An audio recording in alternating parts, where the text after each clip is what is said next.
तो देखो बच्चों, हम लोगों ने रिएक्शन इंटरमीडिएट सारे कर लिए थे, और हम हम लोगों ने पहले इलेक्ट्रॉनिक इफेक्ट कर लिया, फिर बाद में जितने भी इंटरमीडिएट थे, कार्बोकैटायन, कार्बोनाइन, फ्री रेडिकल, सब कवर कर लिया था।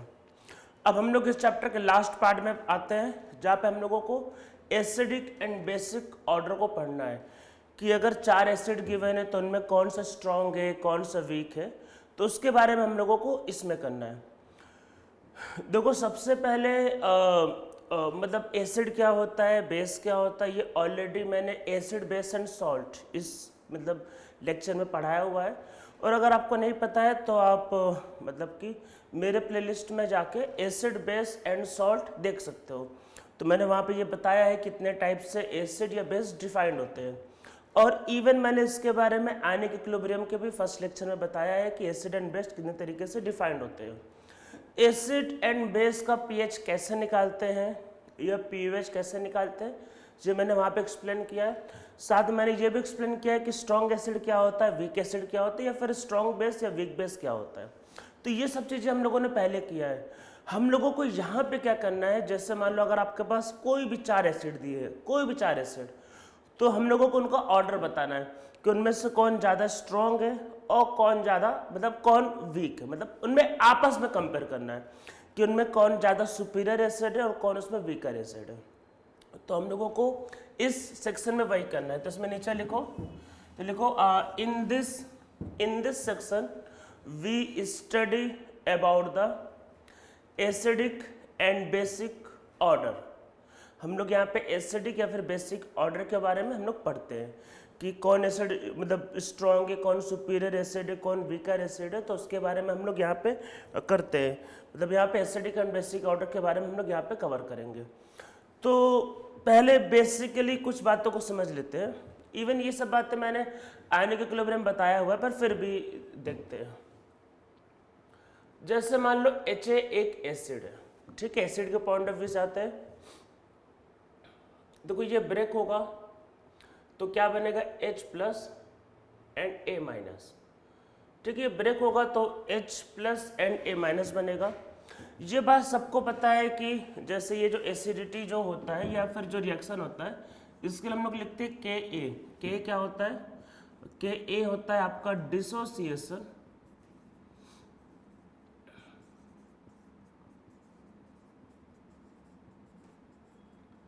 Ka होता है आपका डिसोसिएशन कांस्टेंट ऑफ एसिड। और आपको पता है K का वैल्यू जैसे जैसे बढ़ेगा रिएक्शन उतना ज़्यादा क्या होगा, फॉरवर्ड जाएगा। K का वैल्यू बढ़ेगा तो रिएक्शन ज़्यादा से ज़्यादा क्या होगा, फॉरवर्ड जाएगा। जैसे मैंने बताया था कि स्ट्रॉन्ग एसिड का K क्या होता है, इनफाइनाइट होता है, और जैसे K बढ़ेगा इक्विलिब्रियम कांस्टेंट जैसे जैसे बढ़ता है रिएक्शन उतना ज़्यादा क्या होता है, फॉरवर्ड जाता है ये, ठीक है। तो K की वैल्यू बढ़ेगी तो इसका क्या होगा, एसिडिटी बढ़ेगा। तो नीचे लिखो, इसमें लिखो as dissociation constant of acid increases, acidic strength of acid also increases. तो जैसे जैसे K बढ़ेगा वैसे वैसे एसिड का एसिडिक स्ट्रेंथ भी बढ़ने लगेगा, ठीक है। अब देखो इसमें है क्या, चलो अच्छा लिखते हैं। देखो एसिड जो है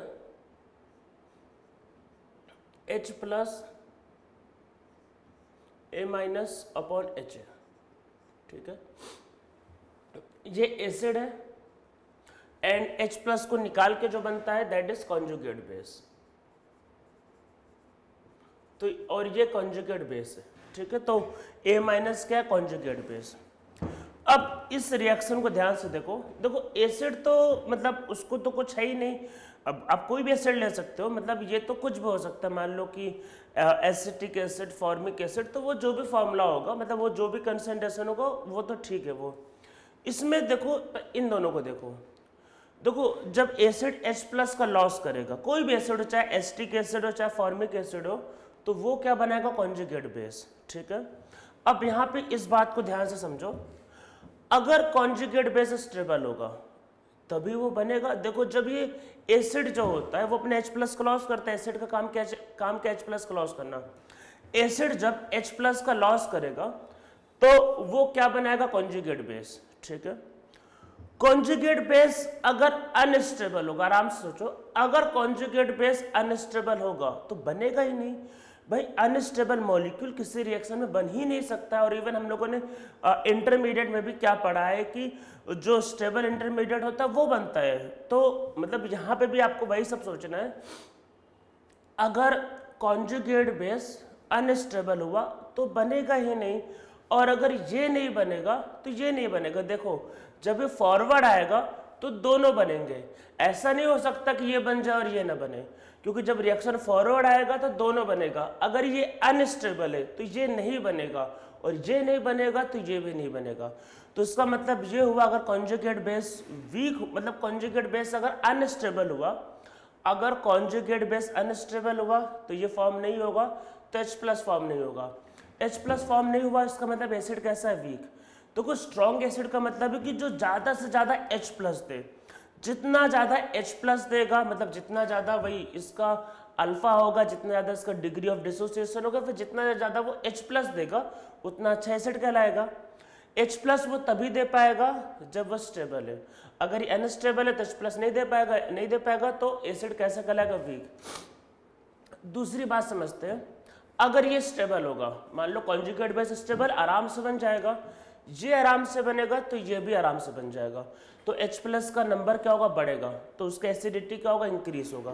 तो इसका मतलब ये हुआ कि ये आप, या फिर K का वैल्यू देखो, K का वैल्यू देखो, अगर ये देखो, ये ऊपर है, ये कंसंट्रेशन, अगर ये बढ़ेगा, आप खुद सोचो, देखो K का वैल्यू देखो, अगर कॉन्जुगेट बेस का कंसंट्रेशन बढ़ेगा तो K का वैल्यू बढ़ेगा, K का वैल्यू बढ़ेगा तो एसिडिटी बढ़ेगा। ठीक, देखो सारे एसिड H+ देते हैं, ये तो सबका सेम है, हमको वो देखना है जो सबके लिए अलग है, वो कॉन्जुगेट बेस। तो जैसे जैसे कॉन्जुगेट बेस का कंसंट्रेशन बढ़ेगा, डिसोसिएशन कांस्टेंट ऑफ एसिड बढ़ेगा, तो एसिड का क्या होगा, आपका एसिडिटी बढ़ेगी। ठीक है, तो इसमें नीचे लिखो, इसका मतलब एक पॉइंट और समझ लो, इसका मतलब ये हुआ, ये एसिड कितना स्ट्रांग होगा, ये सिर्फ एक ही बात पे डिपेंड करेगा, स्टेबिलिटी ऑफ कॉन्जुगेट बेस। जैसे जैसे कॉन्जुगेट बेस की स्टेबिलिटी बढ़ेगी, वैसे वैसे इसका अमाउंट भी बढ़ेगा, इसका अमाउंट बढ़ेगा तो K बढ़ेगा, फिर एसिडिटी ऑटोमेटिक बढ़ेगी। तो सब कुछ डिपेंड करता है स्टेबिलिटी ऑफ कॉन्जुगेट बेस। तो इसमें नीचे लिखो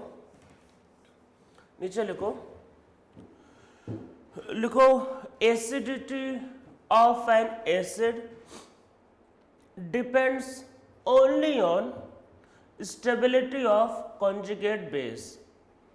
As stability of conjugate base increases, acidic strength of acid also increases. इसमें नीचे लिखो as stability of conjugate base increases, concentration of conjugate base also increases, so dissociation constant of acid increases, so acidity of acid increases। तो ये अगर stable होगा तो ये ज़्यादा बनेगा, ये ज़्यादा बनेगा तो ये ज़्यादा होगा, ये ज़्यादा होगा तो एसिडिटी ज़्यादा। तो इसका मतलब कि अगर आपको ये चेक करना है एसिड कैसा है, तो अब आप क्या चेक करोगे, कॉन्जुगेट बेस। तो अगर आपके पास 3 एसिड है और आपको ये चेक करना है कि तीनों में कौन अच्छा है या फिर कौन खराब है, तो उनका क्या बनाओ, कॉन्जुगेट बेस। कॉन्जुगेट बेस जितना स्टेबल होगा, कॉन्जुगेट बेस बनता है कैसे, H+ को निकाल दो, H+ को निकाल के जो बनेगा वो कॉन्जुगेट बेस। तो कॉन्जुगेट बेस जितना स्टेबल होगा, एसिड उतना स्ट्रांग है। तो किसी भी एसिड का एसिडिटी या एसिडिक स्ट्रेंथ चेक करने के लिए हम लोग अब चेक करेंगे स्टेबिलिटी ऑफ कॉन्जुगेट बेस। ठीक है, अब इसमें देखो है क्या, कुछ बातें को लिख लेते हैं। वैसे ये सब बातें मैंने ऑलरेडी कहाँ बता रखा है, ऑलरेडी बता रखा है आपका आयनिक इक्विलिब्रियम में, फिर भी देख लेते हैं। अगर K बढ़ता है तो इसका मतलब ये होता है कि एसिडिक स्ट्रेंथ इंक्रीज होगा, मतलब एसिडिटी बढ़ता है, और H+ का वैल्यू भी इंक्रीज होगा। ठीक है, तो या फिर इसका मतलब ये है, देखो जो pK होता है वो होता है -log K। तो अगर K बढ़ता है तो pK कम होगा, तो इसका मतलब जितना स्ट्रॉन्ग एसिड होगा उसका पीके उतना कम होगा। अरे एसिड अगर स्ट्रॉन्ग होगा तो के ज़्यादा होगा तो पीके कम होगा। तो अगर पीके ए कम होगा, या जिसका मतलब ये होगा कि पीएच भी कम होगा, तो फिर एसिडिटी ज़्यादा होगी। ठीक है, या वही के ए ज़्यादा, तो के ज़्यादा तो पी के कम, पीएच कम, एसिडिटी आपके पास ज़्यादा। अगर के ए कम होगा तो इसका मतलब पी के ए ज़्यादा होगा, पी के उल्टा चलेगा, या फिर पीएच ज़्यादा होगा तो फिर एसिडिटी कम। मतलब स्ट्रॉन्ग एसिड के लिए पी के ए एंड पीएच दोनों कम होना चाहिए। पी के जितना कम होगा या फिर के जितना ज़्यादा होगा उतना अच्छा एसिड रहेगा। ये कुछ बेसिक बातों को ध्यान रखना है। तो कई बार क्वेश्चन में ऐसा दे देता है, 4 एसिड देगा, बोलेगा कि इनको अरेंज करो पी के ए के इंक्रीजिंग ऑर्डर में, जैसे 4 एसिड दे दिया, बोलेगा पी के ए के इंक्रीजिंग ऑर्डर में अरेंज करो। तो जिसका पी के ज़्यादा होगा उसकी एसिडिटी कम, तो पी के ए का इंक्रीजिंग ऑर्डर का मतलब एसिडिटी का डिक्रीजिंग ऑर्डर। तो इस तरीके से क्वेश्चंस भी आ सकते हैं। अदरवाइज भाई एसिडिटी या एसिडिक स्ट्रेंथ आपको पता तो आप कुछ भी कर लोगे, पर थोड़ा सा के और पीके का नॉलेज होना चाहिए, और जो आप लोगों को आने के इक्विलिब्रियम में बताया भी गया है। ठीक है, तो अब हम लोग आते हैं वही एसिडिटी पे। पहले एसिडिटी या एसिडिक स्ट्रेंथ को कवर करेंगे, फिर हम लोग बाद में क्या होगा बेसिसिटी वाले पार्ट को करेंगे। पहले पहले एसिडिटी को कवर करेंगे। तो नीचे लिखो, हेडिंग लिखो factors affecting acidity of an acid, factors affecting acidity of N acid. तो कौन कौन से फैक्टर पे एसिडिटी डिपेंड करता है एसिड का, मतलब भाई कौन स्ट्रॉन्ग है कौन वीक है कैसे डिसाइड होगा। तो देखो सबसे पहली बात, तो मैंने ये बात मतलब एसिड बेस एंड सॉल्ट में भी बताया हुआ है, और इवन ये बात मैंने आप लोगों को उसमें भी बता रखा है, आपका आने के इक्विलिब्रियम में भी। देखो कुछ एसिड्स स्ट्रॉन्ग होते हैं जो आप लोगों को याद रखना है, और स्ट्रॉन्ग एसिड जितने भी वो सारे के सारे मिनरल एसिड है। मतलब मिनरल एसिड बस ऐसे ही थोड़ा एक वर्ड बता देता हूँ, वैसे ये वर्ड मैंने एसिड बेस एंड सॉल्ट में बता रखा है। देखो मिनरल एसिड का मिनरल क्या होता है, जो अर्थ में मिलता है, जो अर्थ मतलब अरे पृथ्वी, हमने अर्थ को खोदा और जिसमें मिला। तो जो मिनरल मतलब जितने भी स्ट्रॉन्ग एसिड है वो सारे के सारे मिनरल है, जैसे HCl, HBr, H2SO4, वो हमारे बॉडी के अंदर नहीं मिल सकता। अरे स्ट्रॉन्ग एसिड हमारे बॉडी में कैसे एग्जिस्ट करेगा, मतलब स्ट्रॉन्ग एसिड में तो ये होता है मार्कर को डिप करो, मार्कर गायब हो जाए, तो बॉडी उसके सामने कैसे टिक पाएगा। या फिर अगर उनका अमाउंट हमारी बॉडी में होता है तो निग्लिजिबल, बहुत बहुत डाइल्यूट, मतलब 0.0001%, मतलब बहुत बहुत डाइल्यूट, मतलब ऐसा होता है, अदरवाइज होते ही नहीं है। तो जो स्ट्रॉन्ग एसिड्स है वो सारे के सारे मिनरल एसिड होते हैं। तो सबसे पहले तो ये ध्यान रखना कि ऑर्गेनिक केमिस्ट्री के जितने भी एसिड वो वीक है। देखो ऑर्गेनिक का मतलब ये होता है कि जो हमारी बॉडी में मिलेगा, हमारी बॉडी में जो भी एसिड या बेस मिलते हैं वो सारे के सारे वीक होते हैं। तो ये ध्यान रखना कि ऑर्गेनिक केमिस्ट्री के सारे एसिड या बेस वीक होते हैं। जो भी स्ट्रॉन्ग वाले एसिड या बेस तो वो सारे के सारे मिनरल एसिड या बेस है जो अर्थ में मिलते हैं। ठीक है, ये बात ऐसे मैंने बात बता दी, आपको ध्यान होना चाहिए कि ऑर्गेनिक एसिड सारे के सारे वीक है, पर वीक में भी हम लोग ऑर्डर निकालेंगे कि कौन ज़्यादा बेटर है कौन वीक है। ठीक है, तो चलो स्टार्ट करते हैं। तो पहले कुछ पॉइंट्स को समझते हैं। स्टार्टिंग में जो मैं पहला पॉइंट जो समझाऊंगा उसमें मैं कुछ मिनरल एसिड को भी कवर करूंगा, पर आगे के जो पॉइंट्स होंगे वो सिर्फ ऑर्गेनिक के अराउंड होंगे। मतलब कि क्योंकि हम लोग इस सेक्शन में मतलब एसिडिक एंड बेसिक ऑर्डर लिख रहे हैं, मतलब पहले एसिडिक ऑर्डर, तो यहाँ पे मैं सारे टाइप के एसिड को कवर करूंगा। तो मिनरल एसिड ज़्यादा होते नहीं, लिमिटेड होते हैं, तो मैं उनको भी पहले वाले सेक्शन में पहले वाले पॉइंट में कवर कर लूँगा, फिर आगे इनका जरूरत ऐसे पड़ेगा नहीं। तो सबसे पहला पॉइंट लिखो, इसमें लिखो as we move left to right, पहला पॉइंट लिखना है। As we move left to right in a periodic table, electronegativity increases, so stability of conjugate base also increases, so acidity of an acid increases। तो acidity acid का increase करने लगता है। As we move left to right in a periodic table acidity increases. ठीक है, तो इसको पहले समझते हैं। अगर हम लोग लेफ्ट से राइट आते हैं तो बहुत सिंपल सी बात है, इलेक्ट्रोनेगेटिविटी बढ़ता है तो एसिडिटी बढ़ता है। एसिडिटी क्यों बढ़ता है? क्योंकि वही एसिड H प्लस का लॉस करेगा, कॉन्जुगेट बेस बनाएगा, कॉन्जुगेट बेस पे में नेगेटिव चार्ज होगा, तो नेगेटिव चार्ज होगा तो माइनस चार्ज जब होगा तो फिर आपके पास माइनस चार्ज जो होता है वो आपके पास कैसे स्टेबल होता है, वो ज़्यादा इलेक्ट्रोनेगेटिव एलिमेंट पे ज़्यादा स्टेबल होगा। जैसे समझते चलो, पहले एग्जांपल देखो, CH4, इससे स्ट्रॉन्ग एसिड होगा अमोनिया, इससे स्ट्रॉन्ग एसिड H2O, इससे स्ट्रॉन्ग एसिड HF। कैसे? अरे एक बार मैं लिख के दिखा देता हूँ। देखो, H को बाहर निकाला, क्या बना? Conjugate base. H को बाहर निकाला, क्या बना? Conjugate base. वही देखो, एसिड स्ट्रॉन्ग है कि वीक, ये इसी बात पर डिपेंड करेगा कॉन्जुगेट बेस कैसा है। और H को बाहर निकाला, बनाया कॉन्जुगेट बेस। ठीक है, अब इन चारों में सबसे ज्यादा इलेक्ट्रोनेगेटिव कौन है? फ्लोरीन। ज्यादा इलेक्ट्रोनेगेटिव पे माइनस चार्ज, ज्यादा स्टेबल। तो सिंपल सी बात है, लेफ्ट से राइट जाने पे इलेक्ट्रोनेगेटिविटी बढ़ता है तो माइनस चार्ज ज्यादा स्टेबल होगा तो एसिडिटी ज्यादा। सिंपल। ठीक है, तो ये इसका ऑर्डर आएगा।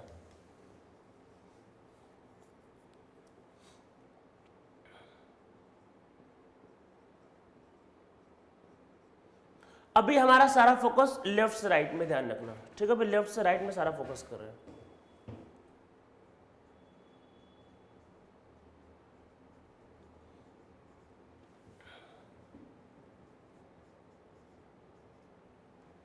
ठीक है, ये कुछ ऑर्डर लिख लो।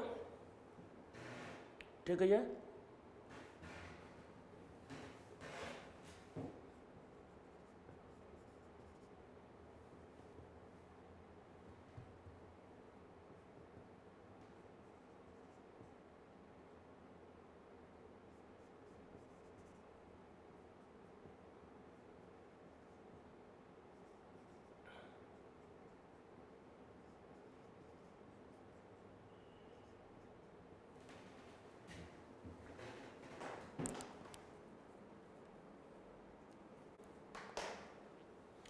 तो इस मॉलिक्यूल को देखते हैं, इसमें भी एसिडिटी का ऑर्डर लिखना है। बहुत बहुत ही अच्छा क्वेश्चन ये। तो सब लोग एक बार इसको जरा खुद से ट्राई कर लेना। और ये मतलब वैसा क्वेश्चन है कि जिसको काफी लोग गलत करते हैं। इसमें एक्चुअल में जो एसिडिटी का ऑर्डर है इसका, वो ये है कि इसमें सबसे ज्यादा है 3, फिर 2, फिर 4 और फिर 1। अब लोग मतलब आप लोग सोच रहे हो कि अरे सर यहाँ तो फ्लोरीन लगा है, ये तो सबसे स्ट्रांग होना चाहिए। हाँ, मतलब ऐसा नहीं है कि सिर्फ फ्लोरीन को देख के आप सोच लो कि सबसे स्ट्रांग एसिड है। आराम से देखो इसको, मतलब तुरंत ऐसे नहीं डिसाइड करना फ्लोरीन है तो स्ट्रांग एसिड है। देखो, एसिड का मतलब है कि H प्लस को निकालने वाला। ठीक है, H प्लस को निकालोगे तो क्या बनेगा? CH3 CH2 minus. ठीक है, ये देखो इधर कार्बन इधर नाइट्रोजन है, तो हाइड्रोजन वहीं से निकलेगा जो ज्यादा इलेक्ट्रोनेगेटिव पे जुड़ा है। देखो H प्लस को निकालना है तो नाइट्रोजन की इलेक्ट्रोनेगेटिविटी ज्यादा है, तो ये वाला बॉन्ड ज्यादा पोलर होगा, और जो पोलर होगा वही आराम से टूटेगा। तो इससे क्या बनेगा? CH3 NH माइनस, इससे बनेगा CH3 O माइनस। और इसमें देखो फ्लोरीन पे हाइड्रोजन नहीं है। ठीक है, तो देखो एसिडिटी तब ज्यादा होगी जब फ्लोरीन पे हाइड्रोजन जुड़ा होगा। फ्लोरीन तो एक ही बॉन्ड बना सकता है, उसने कार्बन से बॉन्ड बना लिया। फ्लोरीन पे हाइड्रोजन नहीं है, तो यहां पे एक्चुअल में क्या होगा? यहां पे ये बनेगा। अब सबसे पहली बात तो ज्यादा इलेक्ट्रोनेगेटिविटी पे ज्यादा स्टेबल, तो ऑक्सीजन एंड नाइट्रोजन ऑब्वियस है कि ज्यादा एसिडिक होंगे। देखो, क्योंकि पहले वाले केस में और लास्ट वाले केस में माइनस चार्ज कार्बन पे आ रहा है। अरे फ्लोरीन वाला एसिडिटी मतलब एसिडिक होता है हाई, कोई डाउट नहीं है, पर तब होगा ना जब फ्लोरीन पे हाइड्रोजन होगा। यहाँ फ्लोरीन पे हाइड्रोजन कहाँ है भाई? अरे एसिड का मतलब जो H प्लस दे सकता है, मतलब एसिड का मतलब जो H प्लस दे सकता है, फ्लोरीन पे हाइड्रोजन ही नहीं है, तो फिर फ्लोरीन की यहाँ पे कोई वही नहीं है, मतलब कि बात की ज़्यादा एसिडिक है। हाइड्रोजन होना चाहिए, हाइड्रोजन तो कार्बन पे है, तो हमने वही हाइड्रोजन को निकाला और देखो अब ऐसे केस में क्या होता है कि यही हाइड्रोजन निकलेगा, ऐसा नहीं होता कि हमारी मर्जी से कार्बन से निकले। भाई जो बॉन्ड ज्यादा पोलर होगा वही टूटेगा, तो ऑक्सीजन हाइड्रोजन का बॉन्ड ज्यादा पोलर, तो यहाँ से H निकल जाएगा। तो देखो ये मॉलिक्यूल है, ये ज्यादा स्टेबल, ये फिर कम। अब इन दोनों में कंपेयर करते हैं, तो यहाँ पे भी कार्बन पे माइनस चार्ज, यहाँ पे भी कार्बन पे माइनस चार्ज। अब इसमें कैसे डिसाइड करेंगे, ये आपके पास प्लस आई और ये माइनस आई। कार्बन आयन हम लोगों ने पढ़ लिया है, कार्बन आयन प्लस आई से अनस्टेबल होता है और माइनस आई से स्टेबल होता है। तो माइनस आई से स्टेबल होगा कार्बन आयन, तो इसलिए इसकी एसिडिटी ज़्यादा। तो कार्बन आयन जो होता है प्लस आई से कम स्टेबल होता है, एंड माइनस आई से मतलब प्लस आई से वो अनस्टेबल होता है और माइनस आई से स्टेबल होता है। ठीक है, अब इसमें देखो आगे जाने के पहले मैं आप लोगों को कुछ बातें बताने जा रहा हूँ इसमें एसिड के बारे में। जो एसिड होते हैं इनको हम लोग दो टाइप में डिवाइड कर सकते हैं। कौन कौन से? और ये सब बातें मैं जो बताने जा रहा हूँ नॉर्मली किसी बुक में नहीं लिखा रहता, जनरली कोई टीचर भी नहीं बताता है, तो मैं जो बता रहा हूँ इनको ध्यान रखना, अदरवाइज थोड़ा आपको कंफ्यूजन हो सकता है। तो एसिड जो होते हैं ये दो टाइप के होते हैं। One is hydra acid. Hydra acid का मतलब ये है कि यहाँ पे जो हाइड्रोजन होगा वो किसी नॉन मेटल से जुड़ा होगा, मतलब हाइड्रोजन जो है किसी नॉन मेटल से जुड़ा रहेगा।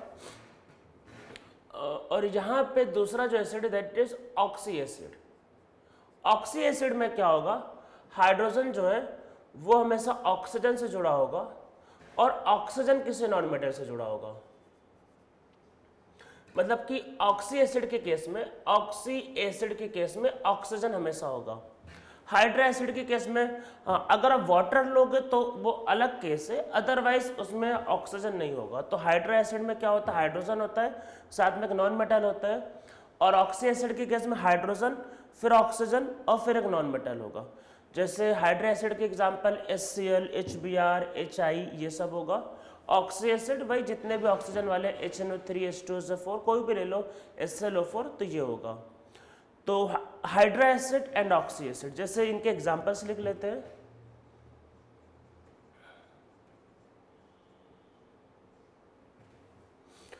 तो इसमें जैसे एग्जांपल होगा HCl, HBr, HI, HF, HCN, H2S, even water भी। ठीक है, क्योंकि यहाँ पे हाइड्रोजन के बाद ऑक्सीजन, उसके बाद एक नॉन मेटल भी होता है। यहाँ पे और सिर्फ ऑक्सीजन है तो वाटर के इसके अंदर कंसीडर कर सकते हैं, हाइड्रोजन और एक नॉन मेटल। यहाँ पे ऑक्सीजन के अलावा भी कोई दूसरा नॉन मेटल भी होगा। अभी मैं लिखता हूँ एग्जांपल, अमोनिया, PH3, तो ये ऐसे एग्जांपल हो सकते हैं। ठीक है, यहाँ पे एग्जांपल्स देखते हैं।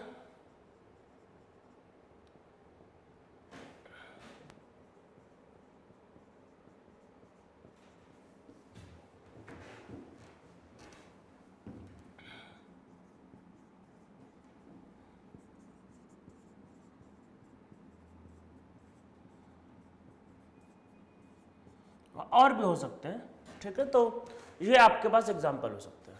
ठीक है, ये तो ये समझ में आया, हाइड्रा एसिड और वो ऑक्सी एसिड। ठीक है, अब इसमें नीचे लिखते हैं, नीचे लिखो आपका, नीचे लिखो पॉइंट, लिखो नेक्स्ट पॉइंट। नॉर्मली लोग यही बता देते हैं कि टॉप से बॉटम आने पे एसिडिटी बढ़ती है, पर वो चीज़ सिर्फ और सिर्फ हाइड्रा एसिड के लिए होता है। ऑक्सी एसिड के केस में ऐसा नहीं होता, जो बहुत से लोग मतलब मैंने देखा मैक्सिमम लोग नहीं बताते। तो आप लोगों को ये पॉइंट को भी ध्यान रखना है। तो इसमें नीचे लिखो, नेक्स्ट पॉइंट लिखो as we move top to bottom in periodic table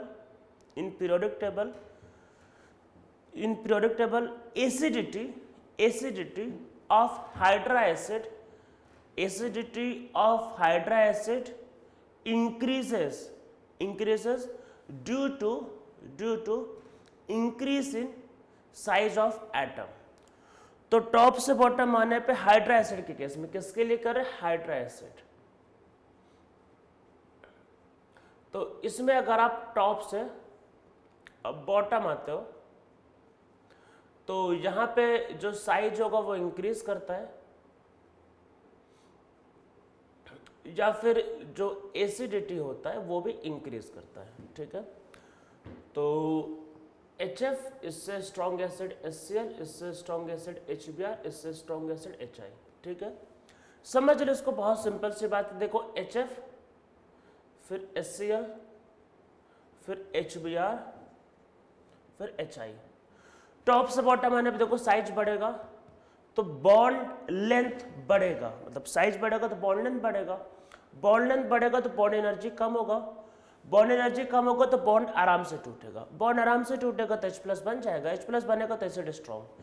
तो पता ही होता है कि जब आपका size of bond length increase करता है, बॉन्ड लेंथ बढ़ेगा तो बॉन्ड एनर्जी कम होगा, बॉन्ड एनर्जी कम होगा तो बॉन्ड आराम से टूटने लगेगा, बॉन्ड आराम से टूटेगा तो वही एसिडिटी है। अच्छा, जितना आराम से H+ दे देगा उतना अच्छा एसिड। तो ये ध्यान रखना कि साइज बढ़ने की वजह से बॉन्ड एनर्जी कम होती है, इसलिए एसिडिटी बढ़ने लगती है।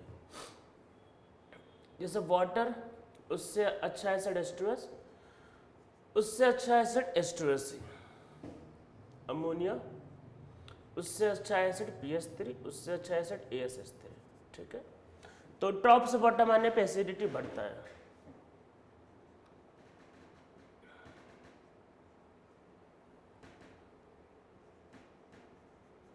पर ये किसके लिए वैलिड है?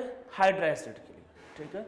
इसमें नीचे लिखो, नीचे लिखो, लिखो in case of oxy acid, in case of oxy acid as we move top to bottom in periodic table acidity decreases, acidity decreases, तो वहाँ पे एसिडिटी डिक्रीज करने लगता है।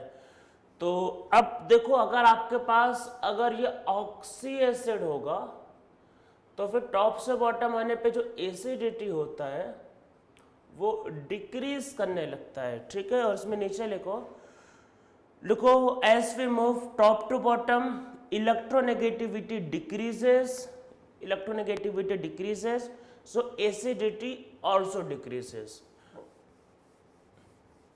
अब आप लोगों के मन में आ रहा होगा कि सर ऑक्सी एसिड के केस में आपने साइज वाला फैक्टर क्यों नहीं बताया, आपने इलेक्ट्रोनेगेटिविटी क्यों बताया। इसको देखो समझते हैं, पहले ऑर्डर लिख लेते हैं।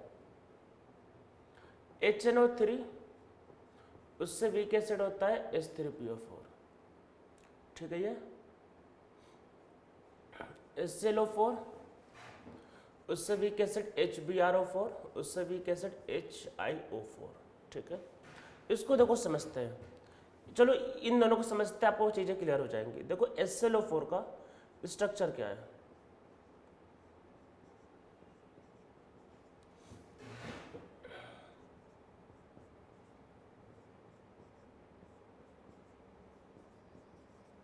ठीक, ये स्ट्रक्चर होता है। अब आप ये बताओ, देखो एसिड का मतलब क्या होता है, हाइड्रोजन को तोड़ना। तो यहाँ पे इस वाले बॉन्ड को तोड़ना होगा और यहाँ पे इस वाले बॉन्ड को तोड़ना होगा। अब आप ये बताओ, ऑक्सीजन हाइड्रोजन का बॉन्ड, ऑक्सीजन हाइड्रोजन का बॉन्ड, तो मेरे हिसाब से दोनों का बॉन्ड एनर्जी तो सेम होगा, तो दोनों का मतलब दोनों का बॉन्ड लेंथ और बॉन्ड एनर्जी सेम होगा। तो इस बार क्या हो रहा है, देखो इनके साइज के बढ़ने से, जैसे क्लोरीन से ब्रोमीन के बढ़ने से इस बॉन्ड में कोई फर्क ही नहीं पड़ रहा है। हाइड्रा एसिड के केस में हाइड्रोजन सीधा सीधा नॉन मेटल से जुड़ा होता था, पर यहाँ पे ऑक्सीजन से जुड़ा है। तो अगर आप इसका साइज बढ़ा भी दोगे तो ऑक्सीजन से क्या फर्क पड़ेगा, कोई फर्क नहीं पड़ेगा। तो टॉप से बॉटम आने के बाद भी ये बॉन्ड तो सेम रहा। और एसिड का मतलब होता है कि H+ को निकालने वाला। तो देखो अब जब वो H+ को निकालोगे, यहाँ पे देखो बॉन्ड तो सेम रहा, पर जब आप H+ को निकालोगे तो इस पे आएगा माइनस चार्ज। जब H+ को निकालोगे तो इस पे आएगा माइनस चार्ज। अब अगर ज्यादा इलेक्ट्रोनेगेटिव होगा ये, तो माइनस चार्ज ज्यादा स्टेबल होगा, और कम इलेक्ट्रोनेगेटिव होगा तो कम स्टेबल। तो इस बार टॉप से बॉटम आने पे वो जो बॉन्ड था वो चेंज नहीं होता, क्योंकि हमको बॉन्ड तोड़ना होता है ऑक्सीजन और हाइड्रोजन के बीच का। तो बॉन्ड तो सेम रहा, पर ये जो माइनस चार्ज आ रहा है उसकी स्टेबिलिटी इसकी इलेक्ट्रोनेगेटिविटी पे डिपेंड करेगा। तो ये ध्यान रखना कि ऑक्सी एसिड के केस में, मतलब देखो जो बात ध्यान रखना वही है, अगर एसिड में ऑक्सीजन है जिसको हम लोग बोलते हैं ऑक्सी एसिड, तो ऑक्सी एसिड के केस में क्या होता है, टॉप से बॉटम आने पे एसिडिटी कम होता है। जबकि हाइड्रा एसिड के केस में जहां पे ऑक्सीजन नहीं होता है, तो वहां पे टॉप से बॉटम आने पे एसिडिटी बढ़ता है, तो हाइड्रोक्साइड एसिड में इंक्रीज होगा, ऑक्सीडाइज्ड एसिड में डिक्रीज होगा। ठीक है, जो होगा हमारा पहले पीरियोडिक टेबल के पॉइंट ऑफ व्यू। अब इसमें आता हम लोग देखो सेकंड पॉइंट पे, मतलब सेकंड के नेक्स्ट पॉइंट लिखते हैं जो भी आपका है।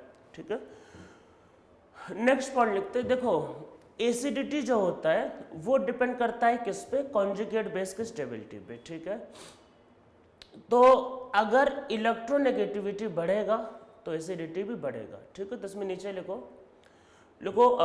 नेक्स्ट पॉइंट लिखो acidity depends on stability of conjugate base as electronegativity of carbon increases, acidity also increases। तो एसिडिटी भी बढ़ने लगता है। ठीक है, तो देखो क्या होता है कि इससे स्ट्रॉन्ग एसिड होगा ये और इससे स्ट्रॉन्ग एसिड होगा ये। ठीक है, और ये sp वाला ही ज्यादा स्ट्रॉन्ग एसिड है, वो कम एसिड होगा। ठीक है, अब मैं इसमें एक पॉइंट बताने जा रहा हूं जो बहुत बहुत इंपॉर्टेंट है, मतलब बहुत ज्यादा, तो नोट करके लिखो यहां पे। देखो इलेक्ट्रोनेगेटिविटी में क्या होता है, sp ज्यादा इलेक्ट्रोनेगेटिव, फिर sp2, फिर sp3। ठीक है, sp3 कम इलेक्ट्रोनेगेटिव होता है, sp वाला ज्यादा होता है। तो देखो कार्बन में क्या हुआ कि sp3 से ज्यादा इलेक्ट्रोनेगेटिव हुआ sp2 ज्यादा इलेक्ट्रोनेगेटिव हुआ sp। ठीक है, और कार्बन और नाइट्रोजन में अगर कंपेयर करो, तो कार्बन और नाइट्रोजन में अगर आप कंपेयर करोगे तो ऑब्वियस है कि नाइट्रोजन की इलेक्ट्रोनेगेटिविटी ज्यादा है। तो देखो होता क्या है कि नाइट्रोजन की इलेक्ट्रोनेगेटिविटी कार्बन से ज्यादा है। ठीक है, हम लोग इलेक्ट्रोनेगेटिविटी का पॉइंट लिख रहे हैं, ध्यान रखना। ये सब चीजें तब है, देखो नाइट्रोजन और कार्बन को कंपेयर किया तो नाइट्रोजन ज्यादा इलेक्ट्रोनेगेटिव है, ये सब चीजें तब है जब दोनों को सेम लिया। पर अगर आपने कुछ बदल दिया, जैसे मान लो कि आपने लिया कार्बन लिया कैसा sp हाइब्रिडाइज, और अगर नाइट्रोजन लिया आपने sp3 हाइब्रिडाइज, तो इसकी इलेक्ट्रोनेगेटिविटी ज्यादा होती है। तो sp हाइब्रिडाइज कार्बन की इलेक्ट्रोनेगेटिविटी, ये बहुत इंपॉर्टेंट पॉइंट है, ध्यान रखना। नाइट्रोजन के sp3 ज्यादा होती है। देखो अगर नाइट्रोजन sp2 होगा तब कोई दिक्कत नहीं, तब वो ज्यादा इलेक्ट्रोनेगेटिव, तब कोई दिक्कत नहीं। पर ये कार्बन sp से ज्यादा होगा, और कार्बन sp क्या होता है, नाइट्रोजन sp3। तो ये याद रखना कि अगर नाइट्रोजन में भी लिया तो नाइट्रोजन, अरे इलेक्ट्रोनेगेटिविटी sp2 की ज्यादा होता है sp3 से, तो नाइट्रोजन अगर sp2 है तो उसकी इलेक्ट्रोनेगेटिविटी sp वाले कार्बन से ज्यादा होगी, पर sp वाला कार्बन नाइट्रोजन के sp3 से ज्यादा होगा, और बाकी सब फिर कार्बन sp2 और फिर कार्बन sp3। तो इसमें एक्सेप्शन सिर्फ ये वाला, ये वेरी वेरी इंपॉर्टेंट ये। तो इसमें नीचे लिखो sp hybridize carbon is more electronegative than sp hybridized carbon is more electronegative than sp3 hybridized nitrogen। तो sp hybridized carbon sp3 hybridized nitrogen से ज्यादा इलेक्ट्रोनेगेटिव होता है। इसका मतलब ये हुआ कि CH ट्रिपल बॉन्ड CH की एसिडिटी अमोनिया से ज्यादा होती है। ठीक है, चलो कुछ एग्जाम्पल, मैं कुछ लंबा ऑर्डर लिख देता हूं। देखो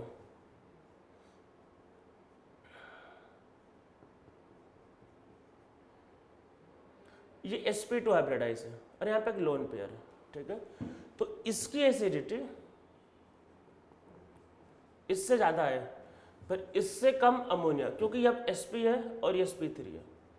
ठीक है, और फिर इससे कम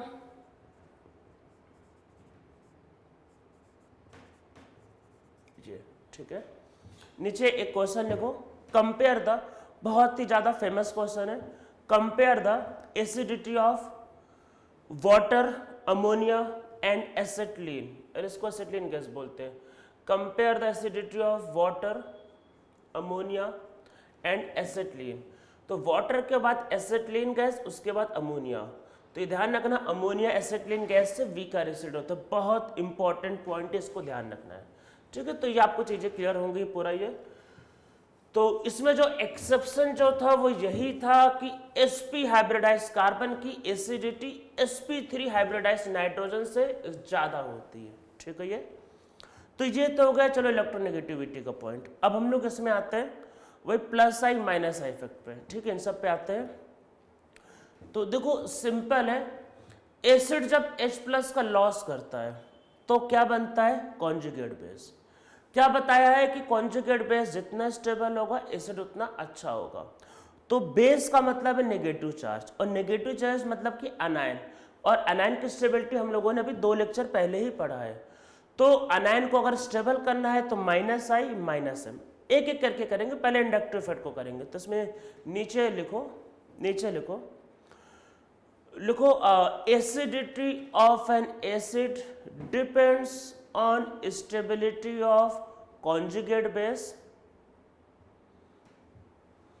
This conjugate base have negative charge, so this conjugate base is stabilized by minus I effect and destabilized by plus I effect. So minus I effect increases the acidity and plus I effect decreases the acidity. तो acidity में क्या ध्यान रखना है कि acidity जो होता है वो माइनस आई इफेक्ट के प्रोपोर्शनल होता है, और एसिडिटी जो होता है वो प्लस आई इफेक्ट के उल्टा होता है, ठीक है। तो जितना ज़्यादा माइनस आई इफेक्ट उतना ज़्यादा एसिडिटी, सिंपल सी बात, ठीक है। ये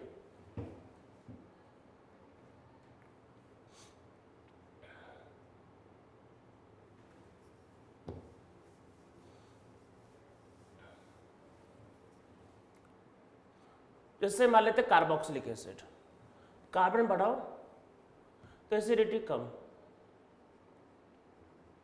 फॉर्मिक एसिड स्ट्रॉन्ग है, एसिटिक एसिड वीक है, और कार्बन बढ़ाओ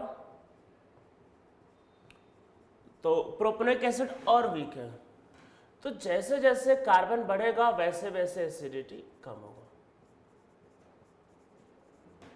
ठीक है। ये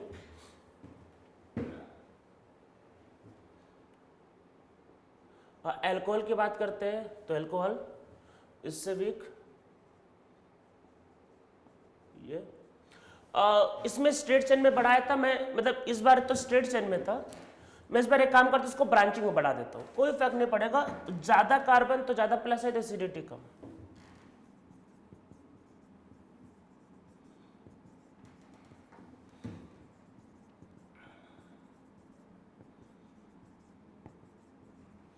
तो ज्यादा कार्बन तो एसिडिटी कम।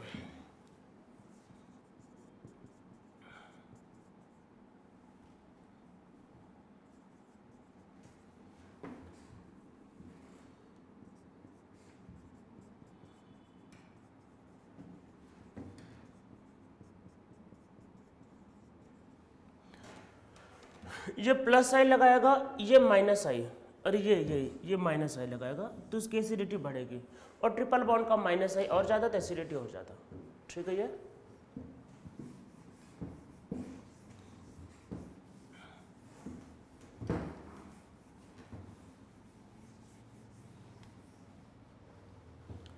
अब इसमें देखते हैं और क्या क्या हो सकता है।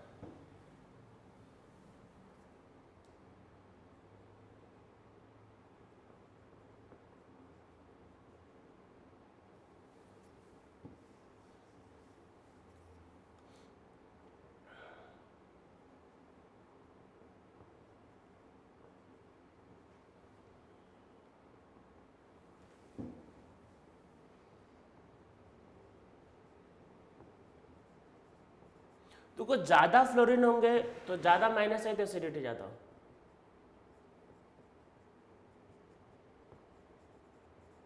तो कोई एसिडिटी बढ़ेगी।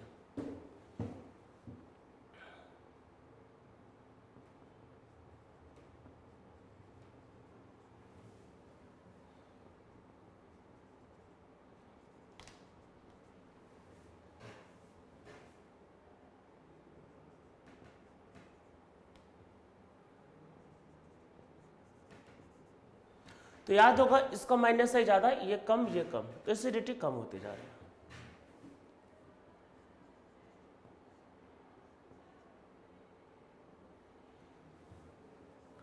तो इसकी एसिडिटी ज़्यादा होगी क्योंकि फ्लोरीन लगा है।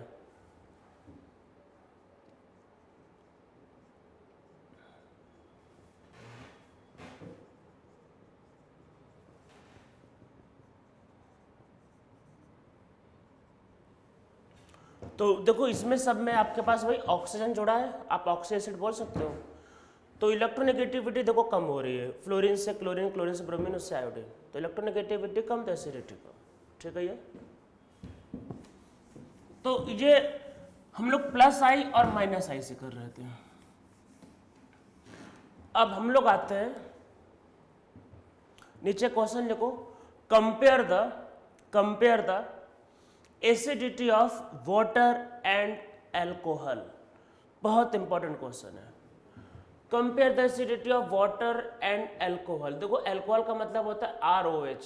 देखो एल्कोहल मतलब कि R मतलब कार्बन चेन, ठीक है। कार्बन चेन कुछ नहीं बोला तो आप हमेशा क्या मान के चलोगे, आप हमेशा मान के चलोगे एल्केन वाली चेन, ठीक है। तो देखो क्या होगा, आपके पास ये वाटर है, तो वाटर और ये एल्कोहल, तो H+ को निकालो तो यहां पे आएगा माइनस चार्ज, और H+ को निकालो तो यहां पे आएगा माइनस चार्ज। ये जो कार्बन चेन है ये प्लस आई लगाएगा, प्लस आई, तब ये इलेक्ट्रॉन को देगा। ये कार्बन चेन क्या होगा, प्लस आई, तब ये जो कार्बन चेन होगा प्लस आई लगाएगा। अब आप खुद सोचो, ऑक्सीजन पे माइनस चार्ज है, अनायन है, उस पर अगर कोई प्लस आई इफेक्ट लगाएगा तो उसकी स्टेबिलिटी कम होगी। और हाइड्रोजन कुछ नहीं करता। हम लोगों ने इंडक्टिव इफेक्ट में इसका आई इफेक्ट 0 माना था। तो एल्कोहल में क्योंकि प्लस आई इफेक्ट लगता है तो इस वजह से इसका एसिडिटी कम होता है। तो इसमें नीचे लिखो in alcohol due to plus I effect of carbon chain acidity decreases, so acidity of alcohol is less than water. तो वाटर से वीकर एसिड होता है एल्कोहल, ये बात ध्यान रखना, बहुत इंपॉर्टेंट है। तो इसमें लिखो alcohol is weaker acid than water. तो एल्कोहल से वीकर मतलब वाटर से वीकर एसिड होता है एल्कोहल, ठीक है।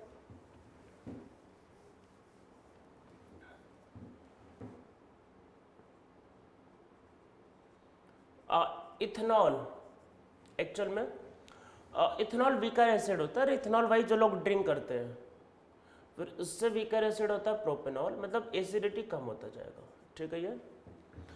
अब इसमें एक बहुत इंपॉर्टेंट एक्सेप्शन है, बहुत इंपॉर्टेंट एक्सेप्शन। तो देखो इसमें है क्या एक्चुअल में, पहले मैं कुछ बात बता देता हूँ। कई बार आप न्यूज़ में सुनते होंगे कि जहरीली शराब पीने से काफ़ी लोगों की डेथ हो गई। और जहरीली शराब क्या होती है, वो होता है मिथेनॉल। ये इथेनॉल, मिथेनॉल, CH3OH। देखो होता है एक्चुअल में क्या है कि अगर मतलब जो एल्कोहल अगर ब्रांडेड है कहीं अच्छी जगह से आ रहा है तो उसका प्रॉपर टेस्टिंग होके आता है वो। पर जो लोकल जगह होती है वहाँ पर टेस्टिंग नहीं होती है, तो वो तो क्या होता है फर्मेंटेशन के लिए लगा देते हैं और फिर उनको क्या मतलब, और अब अल्कोहल क्या बना है वो देख के तो पता चलता नहीं है, देख के तो सब एक ही लगता है, और उनकी जो महक होती है, जो स्मेल होती है वो भी सेम लगती है। पर होता क्या है कि क्वालिटी तो अलग अलग होती है। मिथेनॉल जो होता है, मिथेनॉल एक्चुअल में पॉइजनस होता है, उसको पीने से लोग अंधे हो जाते हैं और कई बार लोगों की डेथ भी हो जाती है। कई बार का मतलब ये न्यूज़ तो इंडिया में काफ़ी ज़्यादा कॉमन है, टाइम पे आता रहता है कि मतलब जहरीली शराब पीने से लोगों की डेथ हो गई। और ये सब चीज़ें क्या होता है जहाँ पे इलीगल अल्कोहल बनते हैं, मतलब कि जिनको हम बोलते हैं देसी, जो मतलब कि लोकल जो शॉप्स में बनते हैं या फिर लोकल जो उनके कारखाने होते हैं उसमें बनते हैं, तो उसमें ऐसा हो जाता है एक्चुअल में। तो होता क्या एक्चुअल में, जो मिथेनॉल है वो एक्चुअल में एसिडिक है। वो देखो ये सारे बेसिक है, वो एसिडिक है वो। तो अब है कि एक्चुअल में ध्यान क्या देने वाली बात है, देखो कई बार केमिस्ट्री में क्या होता है कुछ चीज़ों को आप डिफाइन नहीं कर सकते। केमिस्ट्री में ध्यान रखना कि पहले रिजल्ट आता है फिर लॉजिक सोचा जाता है। तो हम लोगों ने क्या है कि क्या देखो एसिड का के निकालते हैं, हम लोगों ने एसिड का के निकाला तो हम लोगों को क्या मिलता है, वाटर का। अरे जिस एसिड का के ज़्यादा होगा वो उतना स्ट्रॉन्ग एसिड होता है। तो वाटर का हमको के ज़्यादा मिला, इसका के कम, इसका के कम। पर हम लोगों को क्या मिला, मिथेनॉल का जो के होता है वो वाटर से ज़्यादा होता है। इसका मतलब कि मिथेनॉल ज़्यादा एसिडिक है वाटर से। इसका ऐसा कोई एक्सप्लेनेशन नहीं है, तो बस इसको लिख लो और उसको याद कर लो। तो इसमें नीचे लिखो, ये एक्सेप्शन है, ये नीचे लिखो। इसमें एक्सेप्शन मतलब कि कुछ ऐसा रिजल्ट मिला जो हम उसको प्रूफ नहीं कर सकते, दैट इज एक्सेप्शन। अरे होता है ना, जैसे मान लो कि कई बार एक फैमिली में, जैसे मान लो कि एक्सेप्शन का मतलब मान लो एक फैमिली में मान लेते हैं कि 4 भाई है, 3 भाई मान लेते हैं अच्छा जॉब करते हैं पर एक भाई कुछ नहीं करता है मान लो, तो वो एक्सेप्शन हो गया फैमिली का। तो एक्सेप्शन मतलब कि अब उसको कोई एक्सप्लेन नहीं कर सकता कि जैसे सेम पेरेंट्स थे और मतलब मान लो कि पेरेंट्स सेम थे तो 3 मतलब बच्चे अच्छे निकले, उनकी बातों को समझा, अच्छे से पढ़ाई किया, चौथा बच्चा भी सेम स्कूल में था पर वो पेरेंट्स की बातें भी नहीं सुना, सेम स्कूल में था, वो अलग निकल गए, that is the exception. Exception मतलब जो नॉर्मली बातों को फॉलो नहीं करेगा, जो अपना अलग ही रास्ते में चला जाएगा। तो नीचे इसमें लिखो experimentally it was found that dissociation constant of methanol is more than water. It means that methanol is stronger acid than water. तो ये याद रखना है कि मिथेनॉल स्ट्रॉन्गर एसिड होता है वाटर से, और लोगों की जो डेथ होती है जहरीले शराब पीने से वो मिथेनॉल की वजह से होती है। मिथेनॉल क्योंकि एसिडिक है तो हमारी बॉडी में जाके कुछ रिएक्शंस करता है जिसकी वजह से आपकी बॉडी में पहले ब्रेन्स में या आइज में ऑक्सीजन की कमी हो जाती है, पहले आप अंधे होते हो और फिर अगर अमाउंट ज़्यादा रहा तो आपकी मौत भी हो सकती है। ठीक है, तो ये ध्यान रखना कि जो एल्कोहल जो होता है वो वाटर से वीकर एसिड होता है, मतलब पर मिथेनॉल से आपके पास क्या होता है, मिथेनॉल के कंपेरिजन में आपका मतलब मिथेनॉल ज़्यादा एसिडिक है, मतलब वाटर ज़्यादा स्ट्रॉन्ग एसिड है, फिर एल्कोहल होता है और उसके बाद फिर क्या मतलब वाटर स्ट्रॉन्ग एसिड है, उसके बाद एल्कोहल होता है, बाकी बचे हुए एल्कोहल, पर वाटर से स्ट्रॉन्गर एसिड क्या होता है, मिथेनॉल। तो याद रखना कि मिथेनॉल जो होता है वो वाटर से ज़्यादा स्ट्रॉन्ग एसिड होता है।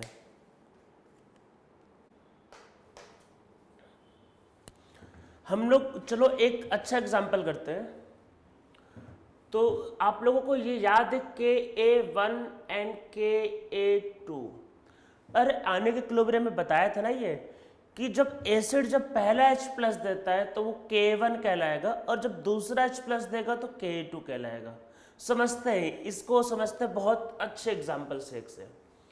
ठीक है, तो आप लोगों को देखो याद होगा ओम्स गैप, याद आ रहा है कुछ, ओम्स गैप मैंने IUPAC नोमेनक्लेचर में पढ़ाया था। ये OMS gap oxalic acid, malonic acid, succinic acid, glutaric acid, adipic acid and pimelic acid.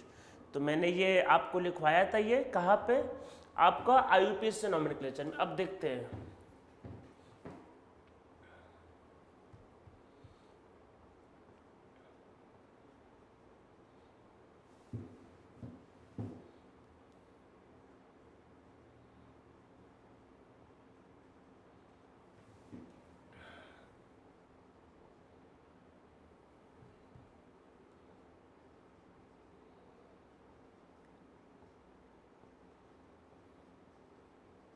मतलब नंबर ऑफ कार्बन बढ़ है एक्चुअल में। इसको मैंने 3 टाइम कर दिया, मीन्स आप इसको 3 बार लिख सकते हो, ये इसका मतलब है।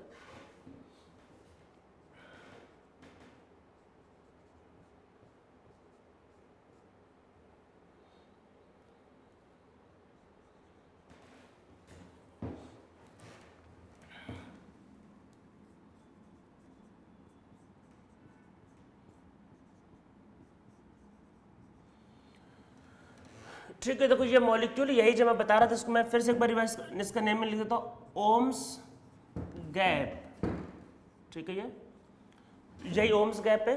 Oxalic acid, malonic acid, succinic acid, glutaric acid, adipic acid and pimelic acid. ठीक है, ये अब इसमें देखो समझते हैं हम लोगों को इनका एसिडिटी समझना, मतलब इनका पहले लिखना है Ka1 का ऑर्डर। तो देखो मतलब Ka1 का मतलब कि पहला H+ देगा, तो ऐसे समझो इसने एक H+ दिया, आप ऐसे समझो एक H+ दिया। ठीक है, ये देखो एसिड जो होता है वो H+ को देता है और हम लोगों को उसके कॉन्जुगेट बेस की स्टेबिलिटी चेक करनी होती है। तो पहला H+ दिया तो यहाँ पे माइनस चार्ज आया, पहला H+ दिया वही माइनस चार्ज, आराम से देखो इसको। तो H+ दिया और माइनस चार्ज आ रहा है ये। ठीक है, अब देखो ये जो माइनस चार्ज आ गया यही कंजुगेट बेस है कॉन्जुगेट बेस जितना स्टेबल होगा एसिड उतना स्ट्रांग होगा। तो कैसे डिसाइड होगा, देखो ये जो ग्रुप होता है ये याद करो, ये माइनस आई लगाता था, हम लोगों ने लिखा था माइनस आई इफेक्ट में कि COOH माइनस आई लगाता है, ठीक है। तो इस पे देखो अनायन है, इसके बगल वाला ग्रुप माइनस आई लगा रहा है, तो माइनस आई लगा रहा है तो उसको स्टेबल करेगा। हम लोग क्या मतलब कर क्या रहे, देखो ये जो एसिड है इन सबसे H को निकाल रहे हैं, इनका कॉन्जुगेट बेस बनाया और उसकी स्टेबिलिटी चेक कर। अब देखो ये भी ग्रुप क्या लगाएगा, माइनस आई, पर बीच में कार्बन आ गया, तो कार्बन आने से क्या होगा, इसका माइनस आई कम हो जाएगा और इसका माइनस आई कम होगा तो स्टेबिलिटी कम होगी, स्टेबिलिटी कम होगी तो क्या होगा, एसिडिटी कम। कि देखो माइनस आई क्या होता है, डिस्टेंस पे डिपेंड करता है, जब पास में था तो माइनस आई ज़्यादा तो स्टेबिलिटी ज़्यादा, दूर हुआ तो माइनस आई कम तो स्टेबिलिटी कम, कॉन्जुगेट बेस की स्टेबिलिटी कम तो एसिडिटी कम। और वैसे जब आप आगे जाओगे तो कार्बन देखो बढ़ रहा है, तो इसका मतलब ये हुआ, अगर आप Ka1 का अगर आप ऑर्डर लिखते हो तो इसमें होगा OMS, अरे ओम्स और फिर गैप, ठीक है। तो इसमें नीचे लिखो S number of carbon increases minus I effect of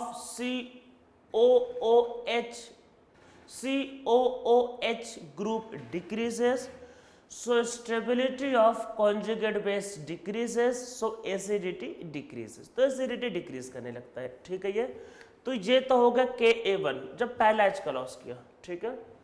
तो ये पहला H का लॉस किया, ये यहां तक की स्टोरी थी कि पहला H का लॉस किया और ये यहां पे आ गया, ठीक है। ये तो ये पहले वाले का था कि पहले वाले H को लॉस किया और हमने देखा कि माइनस आई डिक्रीज कर, एसिडिटी कम हो रहा है। अब आगे हम लोगों को अब सेकंड वाले H, देखो इसमें दो H है। अब नए सिरे से सोचो, देखो जब भी आप जब रेजोनेंस करवा रहे थे मैंने कहा कि एक टाइम पे एक रेजोनेंस करवाओ। अब जब आप एसिडिटी निकालो तो एक टाइम पे एक H को निकालो, ऐसा नहीं सब निकाल दिया, सब निकाल दोगे मिक्स कर दोगे रायता बन जाएगा और कुछ नहीं हो पाएगा। आराम से दूसरे वाले H को अब आराम से निकालो, ठीक है। पहला वाला समझ लो खत्म, मतलब पहले वाले का केस निपट गया, अब आगे बढ़ते हैं आराम से। सपोज करो ये मॉलिक्यूल गिवन है, अब ये मॉलिक्यूल गिवन है, ये मान लो ये मॉलिक्यूल यहाँ चालू करते, ये मॉलिक्यूल गिवन है, ठीक है। अब मान लेते ये मॉलिक्यूल, मतलब ये मॉलिक्यूल गिवन है, इनका एसिडिटी कंपेयर करना, आराम से देखो। मान लो ये मॉलिक्यूल गिवन एसिडिटी, तो H को निकालते हैं तो ये आएगा।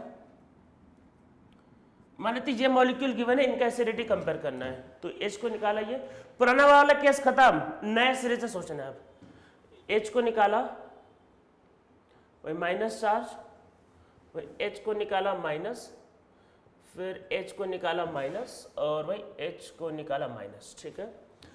अब देखो भाई वो जो भी लिख रहे हैं उसका एसिड का कॉन्जुगेट बेस है, तो देखो ये क्या लगाएगा, ये प्लस आई। मैंने इंडक्टिव इफेक्ट में बोला था कि अगर किसी पे माइनस चार्ज होता है तो हमेशा प्लस आई लगाता है, हमेशा इलेक्ट्रॉन देता है। तो ये भी क्या लगाएगा, प्लस आई, ये भी क्या लगाएगा, प्लस आई। हम लोगों ने अभी सबका H निकाला, सबका कॉन्जुगेट बेस बनाया, और ये भी क्या लगाएगा, प्लस आई, ये भी क्या लगाएगा, प्लस आई, ये भी क्या लगाएगा, प्लस आई, ठीक है। तो प्लस आई से एसिडिटी कम होती है, और अब देखो जब ये पास में है तो प्लस आई जाता तो एसिडिटी कम। तो इसमें नीचे लिखो due to plus I effect acidity decreases as number of carbon increases, plus I effect decreases so acidity increases. तो देखो जब नंबर ऑफ कार्बन ज्यादा होंगे तो अब इसका देखो प्लस आई कम होगा, दूर हो गया प्लस आई कम, प्लस आई कम तो एसिडिटी ज्यादा, एसिडिटी के लिए प्लस आई कम होना चाहिए। तो जब आप इसमें Ka2 की बात करो, Ka2 का मतलब कि आप जब सेकेंड वाला हाइड्रोजन निकालो, देखो जब पहला हाइड्रोजन निकाला तो उसे पहले को कंपेयर करना है, अब दूसरा निकाला तो नए सिरे से पूरा शुरुआत किया, मतलब लेकिन लिखा जाएगा Ka2। जब Ka2 को कंपेयर करेंगे तो फिर इसमें ये ऑर्डर होता है ओम्स गैप, मतलब ये बढ़ने लगता है क्योंकि इस बार माइनस चार्ज पहले से प्रेजेंट है। तो जब पहले कर रहे थे तो माइनस आई लग रहा था K1 में, अब यहाँ प्लस आई लग रहा है, तो ये ऑर्डर होगा, ठीक है। बहुत अच्छा केस था ये, तो इसको ध्यान रखना है। तो पहले वाले में माइनस आई लग रहा था, जब माइनस आई ज्यादा तो एसिडिटी ज्यादा, और इसमें प्लस आई लग रहा है, ठीक है। तो ये इंडक्टिव इफेक्ट के एग्जाम्पल होगा। अब हम लोग आते हैं रेजोनेंस पे, ठीक है। कुछ बातें रेजोनेंस के हम लोग आज समझ लेंगे और इसके कुछ बड़े बड़े एग्जाम्पल्स नेक्स्ट टर्न पे करेंगे, ठीक है। एसिड है, H प्लस का लॉस करेगा, क्या आएगा, लोन पेयर आएगा, ठीक है। लोन पेयर वही माइनस चार्ज, जितना डीलोकलाइज होगा उतना स्टेबल होगा, जितना स्टेबल होगा उतना ही ज्यादा एसिडिटी हाई होगी। तो इसमें नीचे लिखो due to resonance minus charge of conjugate base is delocalized, so stability of conjugate base increases, so acidity of acid also increases। तो जितना ज़्यादा रेजोनेंस होगा उतना ज़्यादा क्या होगा, आपका एसिडिटी होगा, ठीक है, उतना ज़्यादा आपका एसिडिटी होगा, ठीक है। इसमें देखते हैं इसमें क्या हो सकता है।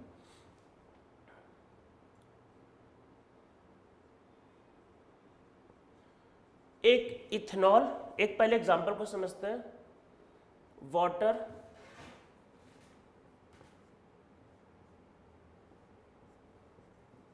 फिनॉल। क्वेश्चन लिखते हैं compare the acidity of ethanol water and phenol. बहुत ही ज्यादा फेमस क्वेश्चन है। अब इन दोनों को तो हमने पहले कंपेयर कर लिया है कि वाटर इथेनॉल से ज्यादा एसिडिक है। अब क्वेश्चन है फिनॉल कहां फिट होगा। अब देखते हैं फिनॉल को, तो देखो फिनॉल से जब आप H को निकालोगे तो यहां पे लोन पेयर आएगा, ठीक है, यहां पे देखो लोन पेयर आएगा। ये जो लोन पेयर है ये रेजोनेंस में जा सकता है। रेजोनेंस में जाने से क्या होगा, वही डीलोकलाइज हो जाएगा, स्टेबल हो जाएगा ये। तो फिनॉल में रेजोनेंस पॉसिबल, इसलिए फिनॉल की एसिडिटी बहुत हाई होती है। मतलब फिनॉल एक्चुअल में वाटर के कंपैरिजन में अच्छा खासा हाई होता है। तो ये इनका एसिडिटी ऑर्डर है, ठीक है। इसमें कुछ नाम लिख लो, इसको बोलते हैं फिनॉक्साइड आयन, ऐसा वर्ड भी मिल सकता है। तो ये फिनॉक्साइड आयन, ठीक है। तो इसमें नीचे लिखो कि phenoxide ion is very stable due to resonance, so acidity of phenol is very high as compare to water. Actual में वो अच्छा खासा हाई होता है, ठीक है। अब इसमें नीचे एक क्वेश्चन और लिखते हैं। तब लिखते हैं, पहले कुछ चीजों को समझते हैं। Compare the acidity of phenol and acetic acid. Compare the acidity of phenol and acetic acid. इसको एक्सप्लेन करने के पहले देखो मैं एक डिस्क्लेमर दे देता हूँ। डिस्क्लेमर क्या है कि कुछ बातें होती है जो मैंने कई बार बोला कि बहुत बार बताओ और लोग फिर भी गलत करते हैं। तो फिनॉल और एसिडिटी का जो मतलब फिनॉल और एसिटिक एसिड का जो एसिडिटी का ऑर्डर है ये मतलब 5 बार 10 बार भी बताओ, पर जब एग्जाम में ये क्वेश्चन आता है तो 50% बच्चे इसको 100% गलत करते हैं, बल्कि इसको 60-70% बच्चे फिर भी गलत करते हैं। मतलब वो आदत जो होती कई बार वो बदलती नहीं है बताने के बाद भी। तो ये वैसा मतलब क्वेश्चन है जो बताने के बाद भी लोग गलत करते ही करते हैं। तो आप बोलोगे सर इसमें ऐसा क्या, अभी देखते हैं। तो मैं जो बता रहा हूं उसको देखो ध्यान से समझो।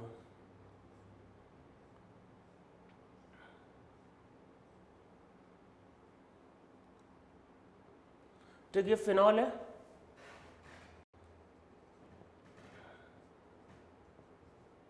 ये एसिटिक एसिड, ठीक है।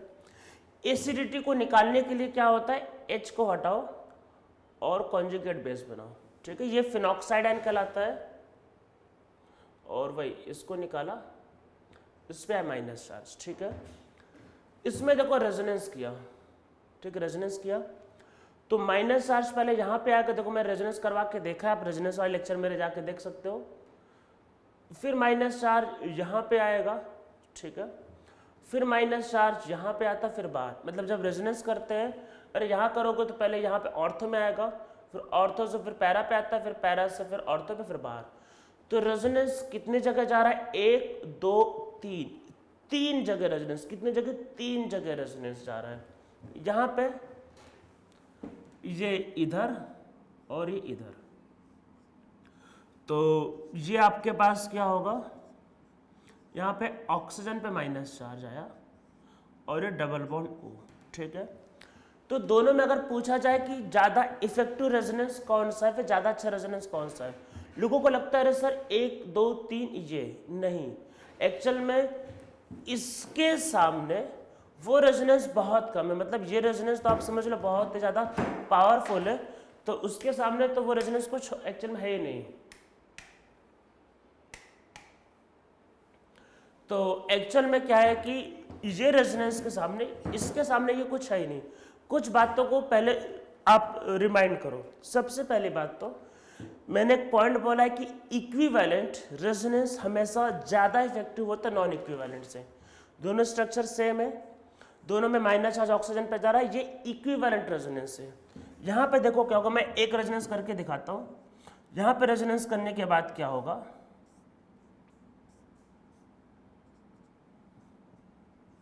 यहाँ पे क्या हुआ, माइनस चार्ज ऑक्सीजन पे और यहाँ पे माइनस चार्ज किस पे, कार्बन पे।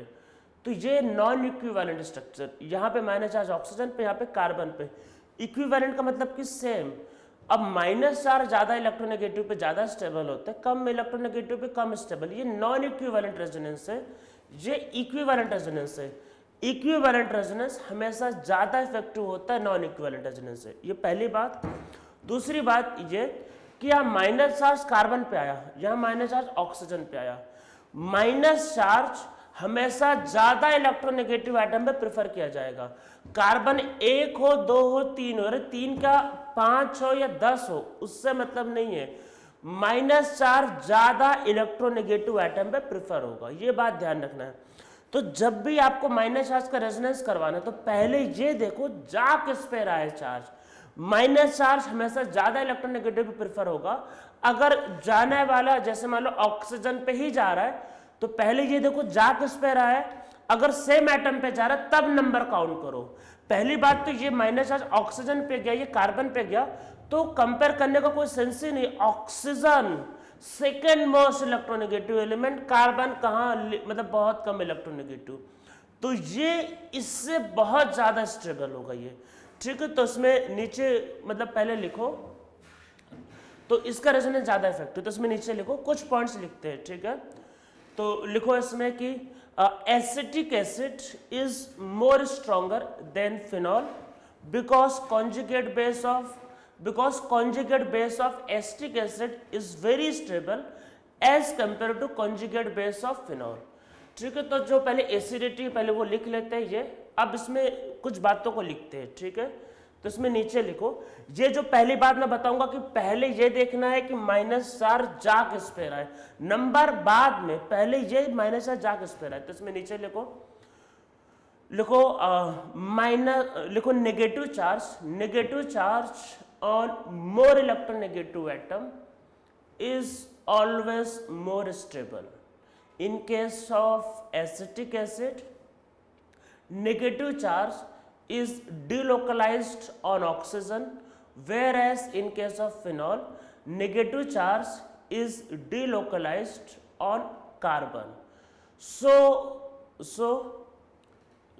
stability of negative charge is high in case of acetic acid, ठीक है।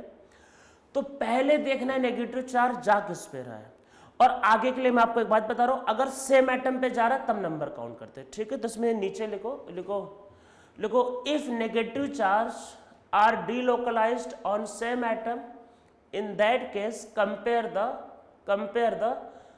नंबर ऑफ डीलोकलाइजेशन, ठीक है। ये बात ध्यान रखना है। और एक पॉइंट और लिखो, ये ध्यान रखना है कि इक्विवेलेंट वाला हमेशा नॉन इक्विवेलेंट से प्रिफर्ड होता है, ठीक है। पर पहले सबसे पहले ये देखना है सबसे पहले कि माइनस चार्ज गया किस पे। माइनस चार्ज अगर ऑक्सीजन पे गया है या किसी हाई इलेक्ट्रोनेगेटिव एटम पे गया है तो वो लेस वाले से हमेशा ज्यादा इफेक्टिव होगा ही होगा वो, ठीक है। इसमें एक बात और लिख लो कि equivalent resonance is preferred as compare to non equivalent resonance. पर सबसे पहले ये देखना है कि माइनस चार्ज जा किस पे रहा है, ठीक है। तो हम लोग चलो कुछ ऑर्डर और लिखते हैं। देखो एल्कोहल से स्ट्रॉन्ग एसिड होता है वाटर, ठीक है। जो एक्सेप्शन मिथनॉल उसको मत ध्यान दो, मतलब नॉर्मली मिथनॉल को भी ध्यान मत दो। नॉर्मली अल्कोहल से स्ट्रॉन्ग एसिड वाटर होता है, उससे स्ट्रॉन्ग एसिड होता है फिनॉल, ठीक है। उससे स्ट्रॉन्ग एसिड है फिनॉल, उससे स्ट्रॉन्ग एसिड होता है कार्बोक्सिलिक एसिड, उससे स्ट्रॉन्ग है। और उससे स्ट्रॉन्ग एसिड है सल्फोनिक एसिड।